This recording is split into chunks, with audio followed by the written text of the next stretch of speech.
Recently, Tim Pool, a YouTube personality and journalist, put out a video regarding an article about the $15 minimum wage hike that occurred in New York City in December of last year. The article focuses on fast food workers and their plight to keep their jobs. These fast food places are implementing automation in lieu of cashiers and cooks and firing their lowest skilled workers. These workers are now running back to the government to protect them from losing their jobs.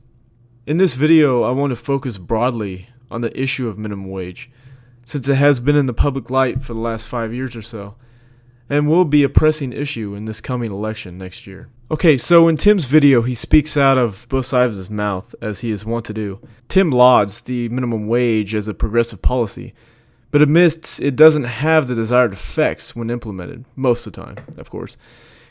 He says it works only when employers don't have recourse to fight it, i.e. automation. But no, that's wrong, Tim. Most stores, especially grocery stores, can't eat the cost of raising the minimum wage of their least skilled employees. They are already paying for their health care and the payroll tax, so they must raise prices. And guess what? The poor rely on those cheap prices. I don't blame these companies replacing customer service employees with machines.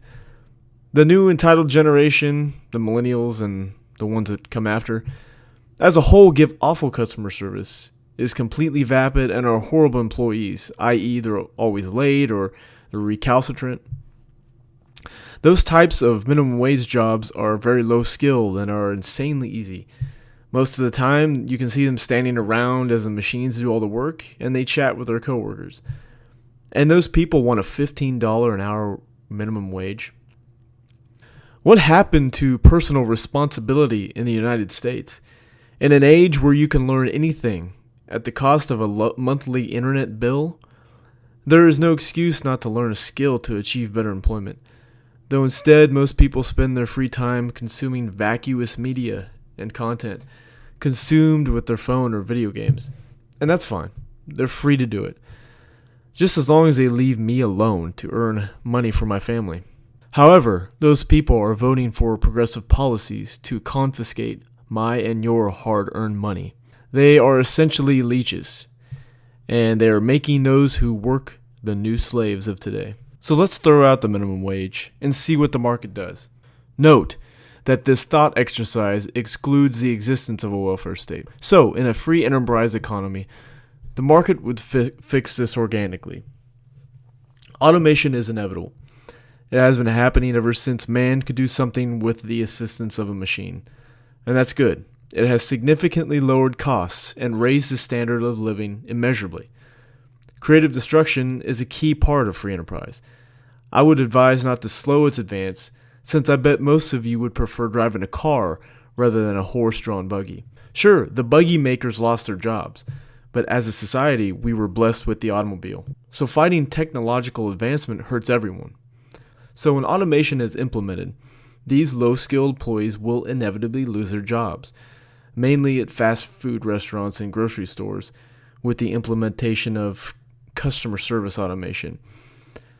The lower prices due to automation enables these recently laid off low-skilled workers to benefit from lower prices.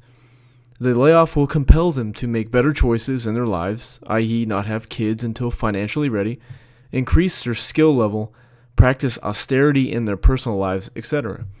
This constricts labor numbers, which keeps salaries at an equilibrium. It stabilizes the labor force numbers, keeping it at a sustainable level, and it engenders a populace to take responsibility, which increases the quality of human capital in future generations. Instead, however, we have illegal immigration, which increases the labor pool significantly, and also we have the welfare state that encourages people to have children for more welfare benefits, which incites the poor to reproduce, which also increases government spending, increases the labor pool, and dumbs down the populace. So instead of the labor numbers hitting equilibrium, the government encourages the growth of it.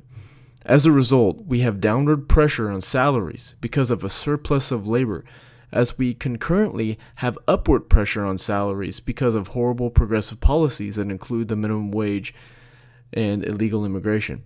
In other words, employers have societal pressure to forego automation and government fiats to increase wages, while combating a higher overhead and dealing with a dumber labor pool.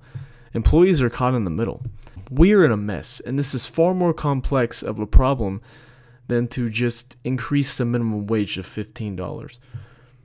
But that's the type of society the West has today. We put a quick bandage on a gushing wound so we can live large now until the patient hemorrhages and dies. Hey, thanks for listening to this video, and I encourage you to listen more. I appreciate a like and a subscribe, and I'll see you in the next video.